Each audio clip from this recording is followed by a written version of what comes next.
अंदर बैठ के क्या धुआंधार काम कर दे कुछ पता नहीं है, कोवर्ट ऑपरेशंस भी होते ही रहते हैं, तो हमें तैयार रहना चाहिए। मतलब जरूरी नहीं हम ट्रेडिशनल वे ऑफ वॉर में जाएं, बहुत सारे और भी तरीके हैं। जी सवाल जी सॉरी सवाल ये पूछना चाहता हूँ कि पाकिस्तान, जैसे हम लोग कह रहे हैं कि पाकिस्तान जो है आतंकवाद की फैक्ट्री बन चुका है, क्या पूरे विश्व को मिलके वो जो उनका जो थॉट प्रोसेस है, क्या हमें उस पर हमला नहीं करना चाहिए, हमें उस थॉट प्रोसेस को जान के एकदम पूरे विश्व को एक जुट में नहीं आना चाहिए पाकिस्तान की टेरर फैक्ट्री को थॉट प्रोसेस है क्या? जी बोलिए, अगला सवाल। बहुत जरूरी है, बहुत इंपॉर्टेंट पॉइंट। आतंकवाद को बंद करने के, देखो आपने जो क्वेश्चन पूछा ना, ये IMF, world bank, financial action task force इसको ग्रे लिस्ट पे डालती है। इसको कौन बचाता है? अमेरिका बचाता है, अमेरिका इसको निकलाता है। दुख की बात यह है कि जो आतंकवाद के साथ सब कहते हैं हम लड़ेंगे, मगर जब पाकिस्तान का आता है उसको बचा देता है ये वेस्टर्न वर्ल्ड, उसको बता देता है अमेरिका। तो सच्चाई ये है, पाकिस्तान एक आतंकवाद का गढ़ है। इसको आप देखें, आप डिफेंस की देखें, आप एक भूखा नंगा देश जिसका डिफेंस बजट हर बार फायदे के लिए सब पाकिस्तान का इस्तेमाल करते हैं। ठीक है,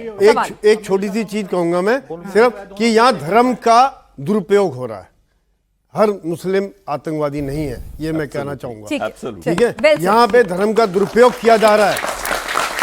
सवाल हेलो सर, जैसा कि आपने बोला कि पाकिस्तान बहुत ही गरीब देश है, तो वहाँ की जनता क्यों नहीं कुछ करती? वो भी तो उनसे परेशान होगी ना कि सिर्फ वॉर या फिर ये इन सब चीजों को देखते हैं। सर वहाँ के आवाम में, ठीक है, वहाँ के आवाम में बहल साहब इतना ज्यादा नेगेटिविटी क्यों है कि मतलब उनका सर्वाइवल ही हिंदुस्तान को गाली देके या उनसे नफरत करके है? देखिए उनके अपना भी तो देखिए ना कि भाई खाना मिल रहा है कि नहीं, उनके अवाम में और पाकिस्तान आर्मी में मैं थोड़ा फर्क करना चाहता हूं। आपने देखा कि जैसे श्रीलंका में हुआ, नेपाल में हुआ, बांग्लादेश में सड़कों पे आए जेनजी, तो जब इनके यूथ आते हैं तो वो मूवमेंट सफल क्यों नहीं हो रही?